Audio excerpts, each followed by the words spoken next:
UP के मिर्जापुर में नवरात्र में आदिशक्ति माता विंध्यवासिनी के 9 रूपों की आराधना की जाती है। पहले दिन हिमालय की पुत्री पार्वती अर्थात शैलपुत्री के रूप में मां का पूजन करने का विधान है। वहीं दूसरे दिन ब्रह्मचारिणी के रूप में पूजन किया जाता है। प्रत्येक प्राणी को सद्मार्ग पर प्रेरित वाली मां का यह स्वरूप बड़ा दिव्य है। माता सफेद वस्त्र धारण कर एक हाथ में कमंडल और दूसरे हाथ में माला लिए हुए सभी के लिए आराधनीय है। विंध्य और मां गंगा के तट पर विराजमान मां विंध्यवासिनी ब्रह्मचारिणी के रूप सभी भक्तों का कष्ट दूर करती है। एक रिपोर्ट अनादिकाल से आस्था का केंद्र रहे विंध्याचल में विंध्य पर्वत व पवन पावनी मां भागीरथी के संगम तट पर विराजमान मां विंध्यवासिनी का दूसरे दिन ब्रह्मचारिणी के रूप में पूजन व अर्चन किया जाता है। विंध्य क्षेत्र में मां को विंदुवासिनी अर्थात विंध्यवासिनी के नाम से भक्तों के कष्ट को दूर करने वाला माना जाता है। प्रत्येक प्राणी को सद्मार्ग पर करने वाली मां ब्रह्मचारिणी सभी के लिए आराध्य है। 9 दिन में मां सभी भक्तों के मनोकामना को पूरा करती है। इस गृहस्थ जीवन में जिस वस्तुओं की जरूरत प्राणी को होता है वह सभी प्रदान करती है। नवरात्र के दूसरे दिन मां की षोडशोपचार पूजा अर्चना कर जप करने वाले भक्तों की सारी मनोकामना पूरी होती है। भगवान शिव को पति के रूप में प्राप्त करने के लिए मां ने घोर तपस्या की थी, जिससे इनका नाम तपस्याचारिणी अर्थात ब्रह्मचारिणी पड़ा है। नवरात्र के दूसरे दिन माता विंध्यवासिनी के दर्शन करने के लिए भक्तों का तांता लगा है। आदिशक्ति मां विंध्यवासिनी के दर्शन के लिए भक्त पिछले कई सालों से धाम में आते रहे हैं।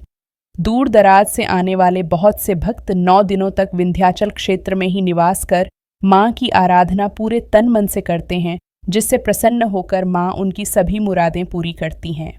धाम की व्यवस्था को लेकर भक्त बहुत खुश हैं। नवरात्र में 9 दिन मां के अलग अलग रूपों की पूजा कर भक्त सभी कष्टों से छुटकारा पाते हैं। माता के किसी भी रूप में दर्शन करने मात्र से प्राणी के शरीर में नई ऊर्जा, नया उत्साह व सद्विचार का संचार होता है। मां के धाम में आने के बाद मां की मनोहारी दर्शन कर भक्तों को परम शांति मिलती है।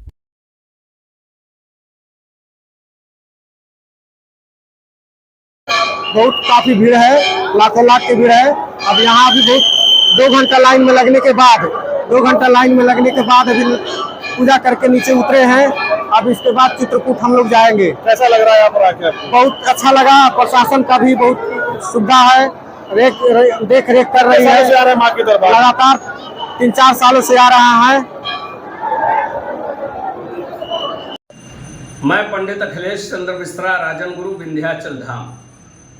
आज नवरात्र का दूसरा दिन है। द्वितीयम ब्रह्मचारिणी आया है हमारे पुराणों में कि दधाना कर पद्माभ्याम अक्षमाला कमंडलों देवी प्रसीदतु मयि ब्रह्मचारिण्यनुत्तमा ब्रह्मचारिण्यमुक्तमा। ब्रह्मचारिणी के रूप में आज के दिन भक्त भगवती का पूजन करते हैं।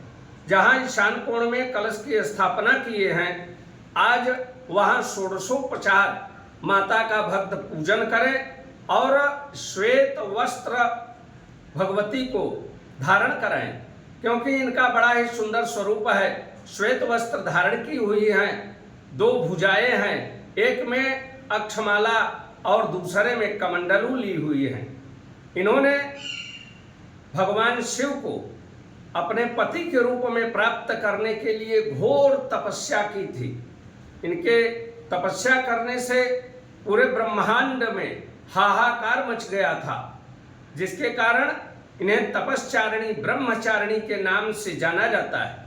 तो इसलिए भक्त वहाँ श्वेत वस्त्र चढ़ाएं और वहाँ मालपुए का भोग लगा करके ओम ऐं ह्रीं श्रीं ब्रह्मचारिण्यै नमः इस मंत्र का 27 माला जप करें तो उनकी समस्त मनोकामना पूर्ण हो जाती है। और जिनके कुंडली में मंगल की महादशा खराब हो, आज पूजन करने मात्र से वह दशा भी शुभ फल देने वाली हो जाती है।